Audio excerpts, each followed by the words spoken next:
Hello, Nada. Welcome to the show. It's wonderful to have you here. Really happy to be here, Katie. One of the first places I'd like to begin is you're a female leader in your industry. So you work as a vice president at Aker Solutions and as in innovation, which is also super interesting. We might touch on that a bit later. But as a female leader in an exclusively male working environment, how do you find space for that femininity? Oh, such a good question. It's something I've been thinking a lot about over the past, couple of years as I'm moving more into leadership and trying to understand what kind of space do I want to create for my team, and also how do I live to my purpose of creating a more inclusive team, a diverse team. And for me, I know, having been in this industry for 15 years, that there are certain challenges that women face. And it's really something that I've learned because over time, there were times when I thought that maybe the problem was with me. And as I started talking to other women, I realized actually there are more people who are feeling this sense of, I'm not sure if I quite belong. I'm not sure if I'm really being able to use my creativity or my skills in the best possible way. And that really made me sort of question what we're doing in often these corporate environments that have been traditionally for decades male dominated, that are they really designed to include the kind of diversity that we want now and we're asking for? Are we creating space for that? And so in most engineering organizations, we're working very much in our masculinity, because that helps us achieve a lot of our goals. So even like female leaders that you will see that climb the ladder and achieve those senior management positions, they are performing like everybody else. We have a target we have to meet. We focus and we take away all the disruption, and then we just achieve those goals. And that works to a certain extent. I think a place where a lot of corporations are finding themselves right now is when we're faced with a lot of competition. The change in pace of technology is really at a rapid pace, unlike the way we've seen ever before.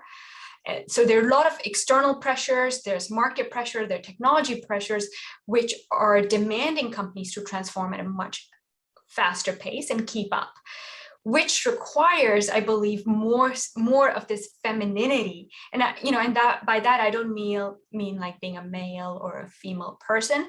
I mean kind of the left and the right brain. And the left brain we often associated with the masculinity, but I think what we need to create more space for is that fluidity, that kind of space for new ideas, that curiosity and that creativity. And we can do that by making sure that we not only value people who are achieving great results and are very structured and have their to-do list and very productive, but at the same time people who can be very visionary, who can connect the dots and see patterns, can observe what's going on in the market, what the customers are saying, and how that connects to a service that you're providing, and what's actually the big leap that you can make. And so really being able to reward creativity. And you do that, in my mind, by making sure that you allow people to make decisions and then allowing them to fail while making those decisions. So it's moving away from that command and control culture, which works well in the industrial era where you're just trying to maximize output. I think now we, as humans, are becoming more of a very important asset, other than just being like this machine that creates an output like you would someone who's working at McDonald's. Most of us are not working at McDonald's, and it's not about like how fast can you make that milkshake for the customer and have them out the door. We're solving complex challenges, and there you have to allow people to make decisions and then find creative solutions to solve problems. So it's really being able to create that space and then value that. So, and I say making that space for for failure. Allowing people to fail and experiment is how you're going to get ahead of the competition. Instead of just trying to maximize output, it's more about maximizing contribution. So how do you empower employees? How do you empower the individual to come up with the crazy ideas, to come up with how can you actually make your solution or your service better? How can you think differently to what everyone else is doing? It's interesting how it began talking about femininity and then it moved on to the left brain, right brain, which I like to think of the yin and the yang energy, to creativity, to ultimately letting people fail. So we begin with how can we have more of this female vibe to let's all fail together so that we can learn. But I see exactly what you're saying in terms of experimenting, because that's directly connected with the innovation and creativity.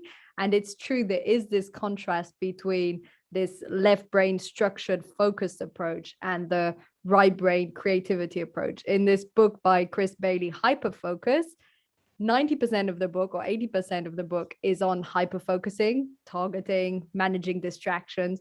And then the last bit is what he calls scatter focus. And scatter focus is the brainstorming, the experimenting, the creativity. So we really need both, especially when tackling complex projects and innovation. So this is very interesting how it's linked to the sort of female aspect. And how do you feel this ties with agile leadership? Because I know that this is one of your favorite concepts. I know that you work a lot with this and with design thinking. So how do you feel this innovation, this creativity, and the agile leadership work together? Yeah, again, a very good question. And just going back to your comment, before, I would really love to read the book that you just referred to. So do send me that later. Yes, and I'll put it in the link of the show notes too. Yes, absolutely. Yeah. Because I'm very curious about, as I'm further climbing up the leadership ladder and trying to figure out how do you create this space, and then how do you actually design a team where you include both the yin and the yang, as you said it. Interesting, is actually just below my mic. It's like the number one book. That's just a coincidence. I have like 5 or 6 books below to keep my mic higher up, and it's the number one, Hyperfocus, one of my favorite books on focus. So yeah, there it was. Anyway, so yes, so we were saying the link with agile leadership and innovation and creativity. Yeah, so I mean, agile leadership for me, it really came from working within innovation, working with digitalization and working with teams that are creating are developing products at a very rapid pace. And then that's where, it really comes from agile software development. How can you include flexibility into when you're developing your software, so that you don't go so far into your development that by the time you come to the end and show it to the customer, they're like, no, this is not what we want. But in fact, you're all the time through your process getting that input from your customer and improving and iterating. So it's really iterative software development. So when you get to the end product, it's not a surprise to the customer. They've been sort of part of developing it, and you've pivoted it along the way. Because when we start developing something that's never been developed before, something like the iPhone, for example, the customers don't really know what they want, and you as a provider don't really know what they will actually like. So there's a lot of testing that goes along with it.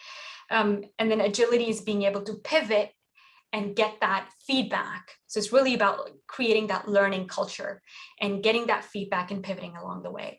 And then how that translates into leadership is really the number one principle really is empowering. How do you make the human more than just a cog in the machine, but actually give them the power to make decisions and pull the plug and say, well, there's a fault here, something's not right, let's fix this, instead of everything being funneled to a few leaders at the top, which is traditionally what happens in a bureaucracy.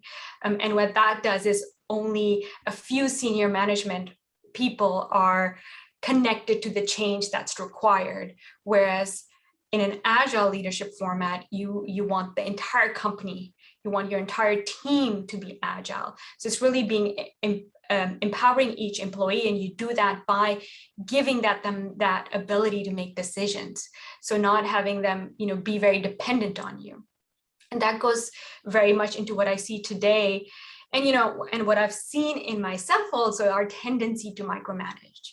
right? Even as much as we know how it feels, once you take on that first leadership role, it's really instinctual in a way to micromanage, because you want to control the output as much as possible, because you have done what maybe your team is doing 100 times before. You know exactly how it needs to be done. So you're like, well, let me tell you. So you're being proactive on your behalf. But what that does is it disempowers your employee, and they stop using their brain, and they come to you for every decision. And then they don't take any responsibility, and then they don't take any ownership, and then they don't, you cannot hold them accountable in the end.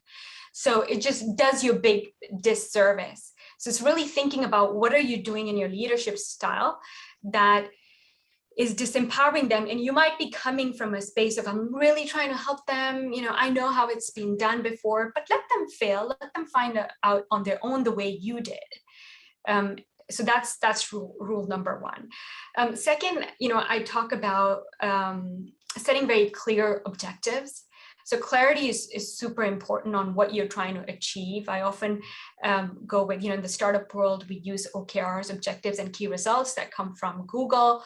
And just having that very clear in the team's mind, these are the 3 things that we're going to try to achieve in this quarter, and this is how we're going to measure it. I think just giving that sense of clarity to the team helps a lot.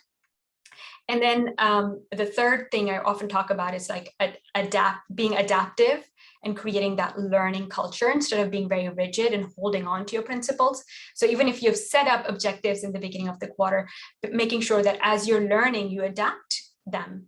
And you realize, well, actually, this is probably not a priority for us given the knowledge that we have received. And the last one, really the most important one, is creating that culture of collaboration versus competition. So how can we work together as much as possible? And I think this is where teams struggle the most. Bureaucracy struggle the most, because we are built on competing people against each other.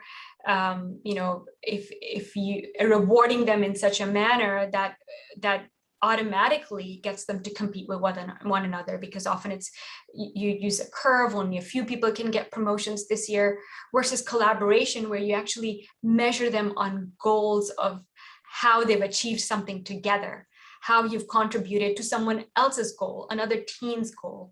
And that really helps break down silos. And I see that's a big challenge in our corporations today.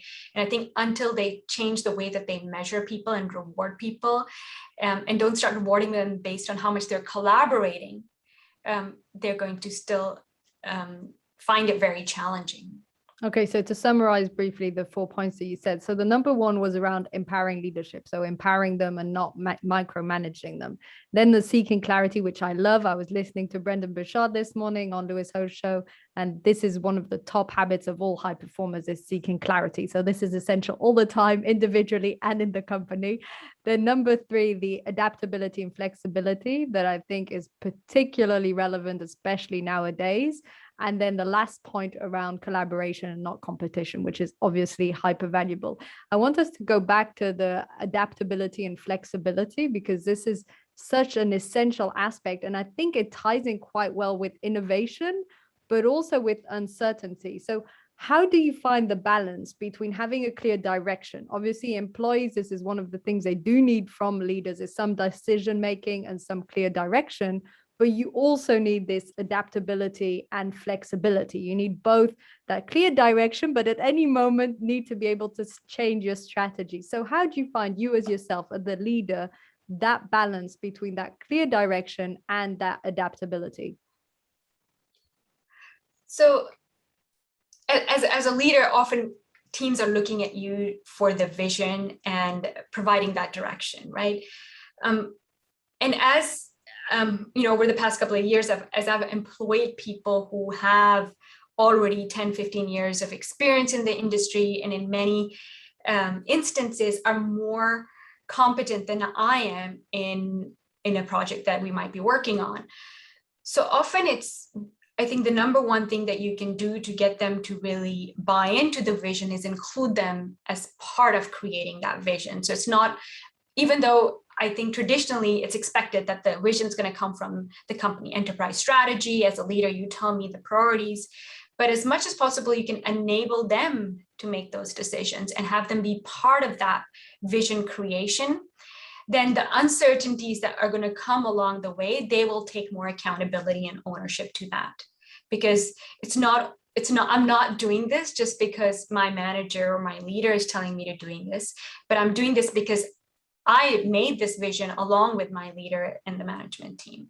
So I feel equal responsibility towards it. So I think that's the number one thing that you can do in terms of clearing that uncertainty, because there will be a lot of uncertainty, and you have to create that ability to adapt. And that goes back to what I said earlier, is allowing your team to make decisions and then being okay with failure. And that means that actually even rewarding people who maybe raised their hand and did something that was an outlier or not what people usually do. They took a big risk. So how do you reward people that they took a big risk and they failed? But at least they had the courage to take the risk, right? So it's being able to reward that kind of behavior. So back to your question again, I think it's allowing people to be part of the vision so they feel accountable, so that they can make those decisions themselves. So that gets away with a lot of the uncertainty. And then, in an agile way of working, in agile software development, for example, we make sure that we have retrospectives. So you have these regular check-ins where you're asking yourself that, okay, this is our vision, this is where we're headed. What have we learned this past month that might actually challenge our vision or challenge how we get there? So it might still be very clear on where you're going, but the how can change at any time. And that's where you need the flexibility. And I think once the team understands that, the uncertainty is really in the how we're going to get there, not so much in the what we're going to do or why we're doing it. If we're very much clear on that, we can make some changes on the how we're going to do it. But then at the same time being realistic, right? Because as you get more information, you might realize actually the vision can be expanded, or maybe we need to pivot. So and also creating the sense of, yes, things are uncertain, but they're still in our control, because we're all the time going back and checking whether the new information that we're getting is actually going to impact what we want to achieve. Yes, everything you're saying is music to my ears. First of all, your voice is so melodic and lovely, but all these concepts are fantastic. And I love how inclusive it is and how you're inviting the team and everyone to be in it. You can feel it in all the words that you're saying, that everyone is invited and part of it. And it's really is this empowering leadership and not this from the top controlling directive one. And so from this space, it's really a collaboration, as you were saying, of everyone being involved. That's why it's music to my ears, because I just think, if the whole world was like this, we'd all have, global peace, because everyone would be involved in all the projects. I think it's also super relevant what you were saying in terms of the adaptability, but also I feel that maybe an interesting point here would be to discuss how do you tie this in with company culture. So this seems to be related because everyone collaborates towards given projects within the team. And now if you look at the entire company on a company culture perspective, how do you manage, uncertainty and adaptability, to come back to these topics for company culture? Wow. If you can answer that in 10 minutes. I think, just reflecting on that, it really, you build culture, people, and team at a time. So you start with one team and you start building the culture there, and then you cascade it upwards. And it really, the leadership team and the management are the role models. It's what everyone is looking up to. And I've seen this in many companies that I've worked in, is that my boss mirrors exactly his or her boss, right? So, and I found myself doing that, I remember my manager, this is how he would respond in these situations. So that's what I'm going to do, because that's what you're used to seeing. And then I had to stop myself and ask myself, like, wait, but is that the kind of leadership that I value, or did I appreciate it when it was done in that way, right? And not automatically defaulting to what you're seeing around you. So I think in terms of, leadership training, that's where you really need to have that shift in mindset, is at the leadership team.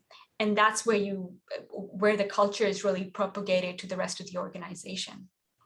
Absolutely. So tying together the different teams to the company culture. And I also love what you just said about reflecting on the different styles of leaderships that you have had as a follower, and therefore thinking, does this suit you? And is this something you want to propagate and continue in that direction? And what were some of the struggles that you had when you began as a leader in your different roles that you feel you've learned from? And so if anyone listening today is either in a new position as a leader or managing their own business, which is a form of leadership, where they could learn from your struggles, like 2 or 3 struggles you had at the beginning as a leader and that you now feel confident that you've overcome, or, ongoing work in progress. I don't know. Yeah, so I think a lot of it is going to reflect a lot of what I've already spoken about. So I remember this very distinctly. I was at a leadership course, and in the end we did this poll, and we had these different leadership values, and as the course participants, we all voted on what we thought was the most important value for a leader. And the one that came on top was visionary. We want our leader to be visionary.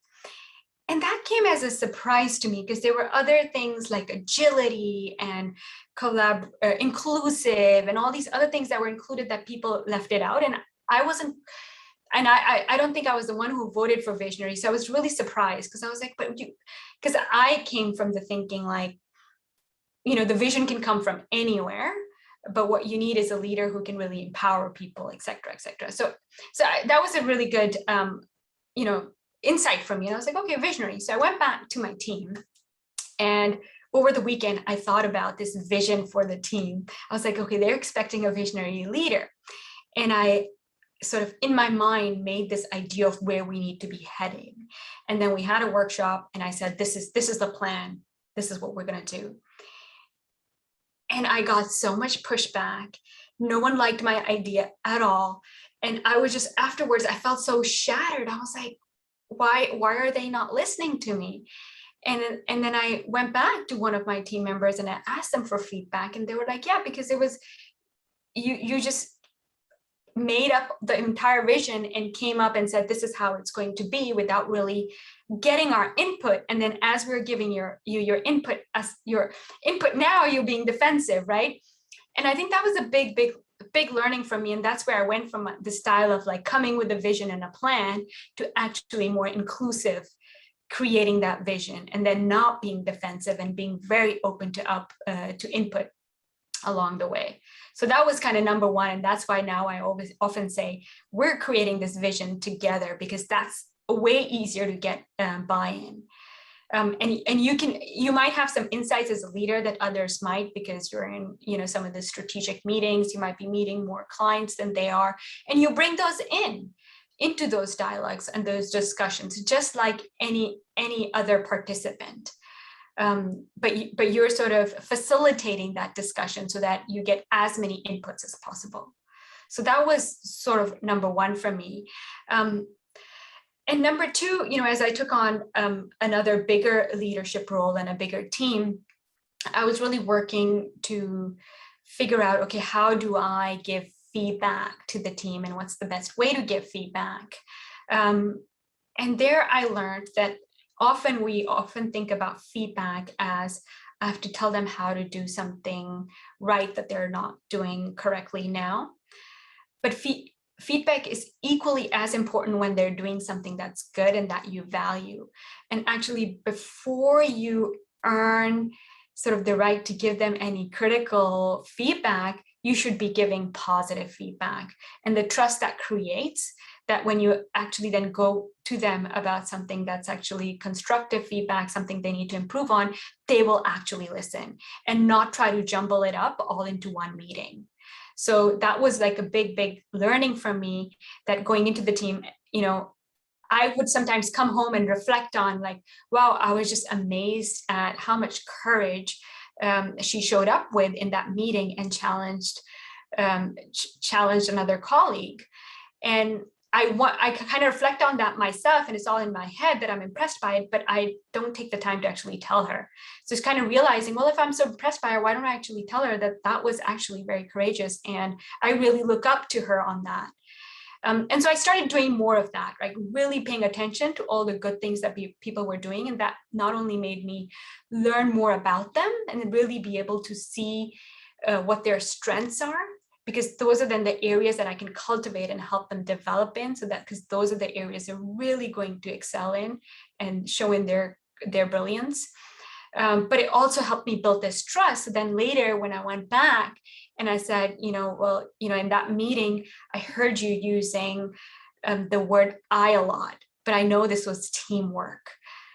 They right away were like, oh, yes, you're right, and they know that I mean it with all the best of intentions, because I'm not only judging them all the time on like what mistakes they're making or what they're doing wrong, but I'm actually I'm making a conscious decision to look for things that they're really doing well.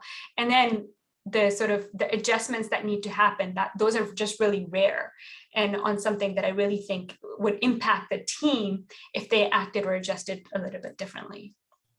Amazing. I love this. So co-creating the vision, fantastic. And how you learned it at the beginning and tried to impose the vision and then it didn't get across properly. And this is why you're all about being inclusive. And like I said earlier, this really, really shines through. And the part about feedback, super interesting. And it is true from my past experience that we're so much more likely to take on board critical or criticism, if you put it this way, feedback, than we are if we have had that positive feedback beforehand. So not criticism, that's not the word I mean, but you know what I'm talking about. Yeah, like constructive feedback, or you're trying to adjust. That's the word I was looking for. I was like, it's not critical, it's constructive. Yeah. That's the word I was looking for. Yes. Yeah. And just on feedback, I think in general, there's a lot of, you see a lot of psychologists, a lot of people who work with sort of organizational psychology talking a lot about it and pushing this agenda of we need to give more feedback, we need to be more open with feedback. But I haven't quite bought into that still yet, because I do think it is, you have to be very cautious with your feedback and how you give your feedback, and most people don't have that training. And often it becomes about fixing people. So without realizing really what are the true benefits of, what are the unique abilities this person brings in, and how do I make sure that they're well positioned to actually succeed with those strengths that they have, and then working with them on some of these compensating strategies they have for things that are I won't call them weaknesses, because I often feel like they go hand in hand, your strengths and weaknesses. So, but being able to recognize that if you can put in the right conditions for these people, they will really excel. And that feedback doesn't fall in a way that seems like I don't value you, because I want you to change. So it's not about fixing people, but often it comes across as I'm trying to fix you. Yeah, this is such an interesting and important point, because when feedback is overdone or overused or not done constructively or properly, then it can diminish someone's confidence, self-esteem, and then their performance also will drop. So not only in their own mind and their own life will they feel lower, but which we don't want, but also their performance, of course, at work will drop if they're constantly being criticized. So this is why the way you frame it is so great, because you have the positive approach and you're building on, you're complimenting on the things that are going well. And from time to time, if relevant, you can point out one or two things that can be improved. But it's true, there is this tendency to fix, and that's not at all the right approach. Anyway, we're already approaching the end, which is incredible. It has just flown by. I could listen to you for hours. This is, as I said, music to my ear. It's so beautifully said and put. Thank you so much, Nada, for being on the show. Where can people find you if they want to get in touch or ask you questions on leadership and inclusivity and diversity? What's the best way for them to reach you? So add me on LinkedIn. You'll find me there, Nada Ahmed. And I'm also on Instagram under Agile Leadership, so Agile_leadership. So you can find me in both those arenas. Thank you so much, Nada. It's been a real privilege having this conversation with you. Thank you for being on the show today. It was a pleasure, Katie. Thank you. Thank you.